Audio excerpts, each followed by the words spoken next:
Well, around 80,000 demonstrators took to the streets in Tel Aviv to protest against Prime Minister Benjamin Netanyahu's new government and its plans for sweeping changes to the country's justice system. Demonstrators standing in the pouring rain Saturday night among a heavy police presence as National Security Minister Itamar Ben-Gvir called for police to crack down on any unrest. The right-wing leader says, though, that he was satisfied with the police's efforts last night and that he was happy to see no Nazi symbols were used in the demonstrations. Protests were also held in Jerusalem and Haifa. Let's take a listen now to some of those protesters. We came here to fight for the democracy, and we would like to say that the current coalition in Israel would like to change the regime to make us like a dark regime. I came here to demonstrate against the anti-democratic steps of the new government in Israel. They are trying to destroy the democratic structure of the Israeli state. I think that it's important that there should be checks and balances in a democracy. And I'm concerned that the so-called reform that they're trying to pass is undermining the checks and balances in the Israeli democracy. Well, the High Court of Justice in Israel is set to deliver its ruling on the legitimacy of Shas party head Aryeh Deri's appointment as a minister in the government this week. The decision will come following petitions that demanded his appointment be rejected due to his recent conviction for tax offenses. But reports now indicating the government's planned course of action should the court disqualify him. If Deri is forced to step down, the coalition will expedite its efforts to annul the, quote, reasonableness consideration. Now, this clause allows courts to rule that certain actions or decisions will be canceled due to being, quote, unreasonable in the extreme. Deri currently serves as both the Interior and Health Minister. Let's bring in Daniel Schick now, the former Israeli ambassador to France, joining us live from Paris. Daniel, good morning. It's great to see you. Let's talk about the protest. Do you think this protest was a success? And if so, what's next for this movement? Good morning, Hamda.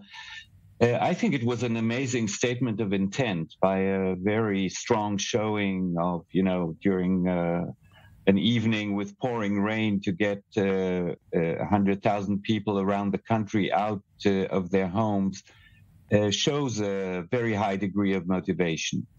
But I'm saying statement of intent because one protest obviously won't bring the entire message across. I believe that there will be an effort. I'm reluctant to say by the organizers because there are really no organizers. There is no structured organization that makes these things happen. It's really a popular mobilization. So it will have to be consistent week after week, or maybe 2 weeks after 2 weeks. I don't know. In any event, I think there is potential for much growth of these protests because Israeli polls show that a majority of Israelis, which would mean also people who voted for this government, for this coalition, are not comfortable with the reforms that are intended concerning the judicial system in Israel. Talk to us about some of the members from the opposition and politicians, big names who were there. Former Prime Minister and now opposition leader Yair Lapid.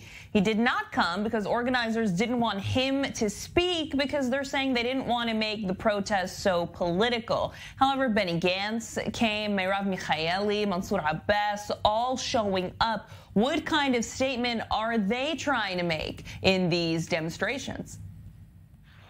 I think that they're representing their voters, and I think it was a right thing for them to be there. And I don't know what former Prime Minister Lapid will decide in the coming weeks, but I think it's not unreasonable for the leader of the opposition to be the leader of the opposition. And the opposition is not just in the Knesset, the opposition is also on the streets.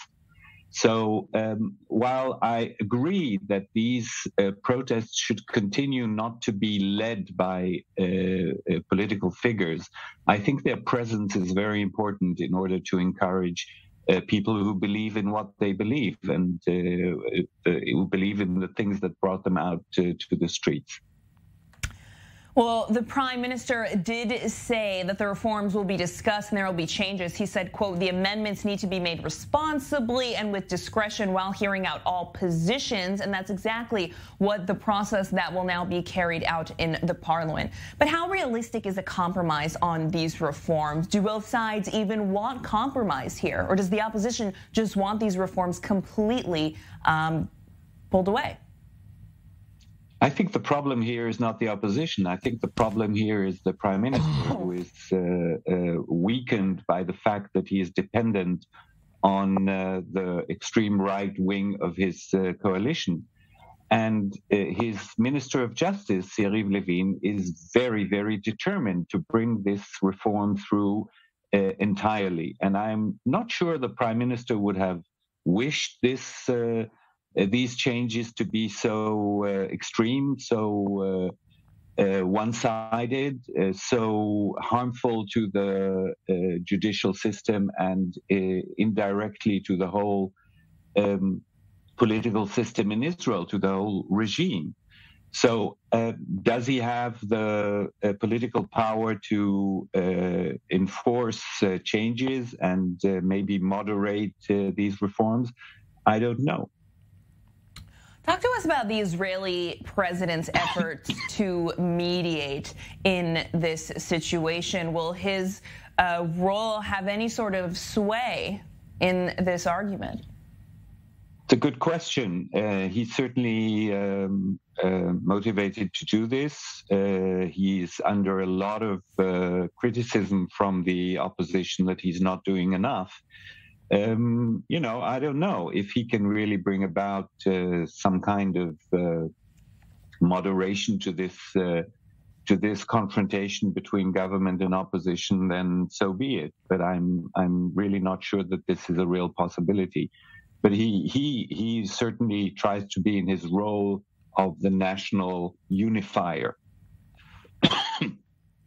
What can we expect in the coming weeks from these demonstrations? Do you think these protesters are going to continue to take to the streets across the country?